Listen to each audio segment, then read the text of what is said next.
ሰላም ይሁን ሰላማችሁ ብዝት ይበል ለማለት እወዳለሁ። ዛሬ ይዤው የተነሳሁት ርዕስ በጣም ጠንካራው በኢትዮጵያ ውስጥ እጅግ በጣም አደገኛ ስለሆነው ቡድን ነው እማነሳላችሁ። ኦርቶ ማራ። እንግዲህ ኦርቶ ማራ ሰሞኑን አንድ ትልቅ አጀንዳ ሆኖ በጣም አጀንዳ ሆኖ የወጣ ቡድን ነው። ኦርቶ ማራ ቀጥተኛ ትርጉሙን ስትመለከቱት ኦርቶዶክስና አማራ የሚል ይመስላል። ከላይ በኦርቶዶክስና በአማራ ስም ነው የሚንቀሳቀሰውና ስለዚህ ቡድን ምስጢር ምናልባት ከዚህ በፊት ከሰማችሁት በተለየ መልኩ ትንታኔ ማድረግ ይሆናል። ይህንን ከጋዜጠኞች ጋር ነበር ለመወያየት ያቀድኩት። ነገር ግን ያው ጊዜ ባለፈ ቁጥር ነገሮችም ስለሚያልፉ ማቅረብ ፈልጊያለሁና ኦርቶ ማራ ሁለት ክንፎች አሉት። ኦርቶ ማራ በደንብ አድርጋችሁ ተከታተሉ። የኦርቶ ማራ ሁለት ክንፎች አንዱ ሞአ አንበሳ ነው። አሸናፊው አንበሳ ነው፣ ሞአ አንበሳ ነው። ሁለተኛው ደግሞ ሞአ ተዋህዶ ነው። ስለዚህ እነዚህ ምን ማለት ናቸው? ትርጉማቸው ከላይ ስትመለከቱት ሞአ አንበሳ በቀጥታ ውስጥ የሚይዘው ዘእምነገደ ይሁዳ ይላል እና ምን ይሏቸዋል? አንበሳ ስንል ክርስቶስን ነው። ሞአ አንበሳ ብለው ክርስቶስን ነው ይሏቸዋል። ዘእምነገደ ይሁዳ ስንል ደግሞ ይሁዳ ትሁት ስለሆነ ነው ይሏቸዋል። ግን አይደለም። ሞአ አንበሳን እንጨርሰው፣ ማንንም ስለማይሸውዱ ሞአ አንበሳ ካለ በኋላ ዘእምነገደ ይሁዳ ይልና አይ አንበሳው ክርስቶስ ነው፣ ይሁዳ ደግሞ ከእስራኤል ነገድ አንዱ ትሁት ነው ብላችሁ ልትወስዱ ትችላላችሁ። ኖ ጨርሱት በሏቸው። ሞአ አንበሳ ዘእምነገደ ይሁዳ ካለ በኋላ ስዩመ እግዚአብሔር ይላል። በእግዚአብሔር የተሾመ ንጉሠ ነገሥት ዘኢትዮጵያ፣ የኢትዮጵያ ንጉሠ ነገሥት የሚሆን ይሏቸዋል። ሞአ አንበሳ በደንብ ዛሬ ይሄን እንዴት እንደምተነትነው አትጠይቁኝ፣ እርግጠኛ ስለመሆን ነው። ሞአ አንበሳ ዘእምነገደ ይሁዳ ስዩመ እግዚአብሔር ቀዳማዊ ከሌ ዳግማዊ ከሌ ንጉሠ ነገሥት ዘኢትዮጵያ።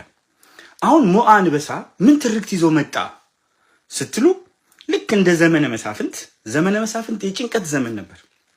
በዛ የጭንቀት ዘመን ውስጥ ቴዎድሮስ የሚባል አንድ ሰው ይመጣል እና ቴዎድሮስ ይነግሳል፣ ኢትዮጵያን አንድ ያደርጋል ምናምን የሚል ቤተክርስቲያን ውስጥ ተፈበረከ። ሞአ ተዋህዶ ፈበረከችው። ከዛ በኋላ ቴዎድሮስ ነኝ እያሉ የወጡ ብዙ ሰዎች አለቁ፣ ብዙ ሰዎች ሞቱ። አሁን ደግሞ በደንብ ከተመለከታችሁት ሞአ አንበሳ በሞአ ተዋህዶ አማካይነት ሳልሳዊ ቴዎድሮስ የሚባል ሰው ይመጣል ተብሎ ዘመነም አንተ ነህ ሳልሳዊ ቴዎድሮስ የምትባል ተብሎ ተነግሮታል። ሳልሳዊ ቴዎድሮስ ምሬ ወዳጆም ሳልሳዊ ቴዎድሮስ አንተ ነህ ተብሏል። የልዑላውያን የኃይለ ሥላሴ ምናምን ዘሮችም እናንተ ናችሁ ሳልሳዊ ቴዎድሮስ የምትሆኑት።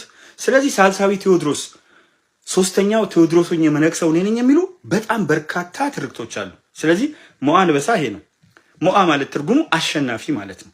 ሌላው ሞአ ተዋህዶ ደግሞ አሸናፊው ተዋህዶ የሚል ነው። ተዋህዶ ማንን ያሸንፋል? እስልምናን፣ ዋቄፈናን፣ የፕሮቴስታንት እምነትን፣ የተለያዩ ነገሮች ያሸንፋል። ስለዚህ ኢትዮጵያ አንድ ሃይማኖት፣ አንድ ቋንቋ፣ አንድ ባህል፣ አንድ ሀገር የሚል አጠቃላይ አደገኛ እንቅስቃሴ ነው። ሳያውቁ የተቀላቀሉ ሰዎች አሉ። እነዚህም በደንብ አሳያቸዋለሁ። ከዛ የኦርቶ ማራ እና የሞአ ተዋህዶ መስራቾች ቀላል ሰዎች አይደሉም። ከባድ የሚያደርገው እንቅስቃሴው ምንድነው? የሞአ ተዋህዶ ዋናዎቹ መስራቾች አራት አይና የሚባሉ የቤተክርስቲያን አባቶች ናቸው። እነዚህ አራት አይና የሚባሉ የቤተክርስቲያን አባቶች ሴንተራቸው በአንድ በኩል ገዳማት ናቸው። ገዳማት ሴንተሮቻቸው ናቸው። በሌላ በኩል ሰሜን አሜሪካ፣ አውሮፓ፣ ካናዳ እና አውስትራሊያ ሌላው ሴንተር ነው። በደንብ እነዚህም በማስረጃ አስደግፌ ያሳያቸዋለሁ። ሞአ ተዋህዶ ሰሞኑን ከወጣው መስራቾቹ፣ በሌላ በኩል ደግሞ ከ60ዎቹ ጀምሮ የነበሩ አደገኛ ሽማግሌዎች አሉ። ሞአ አንበሳ የሚለውን አንድ ሃይማኖት፣ አንድ ቋንቋ፣ አንድ ባህል፣ አንድ ወጥ ማንነት ኢትዮጵያ ውስጥ መትከል የሚፈልጉ ናቸው እና አላማቸው ምንድነው ካላችሁ አህዳዊ ነው በቃ። ከዛ እንዴት ሌላውን ለማጥፋት እንደሚጓዙ በደንብ አድርጌ ያሳያቸዋለሁ። ይሄ ነው።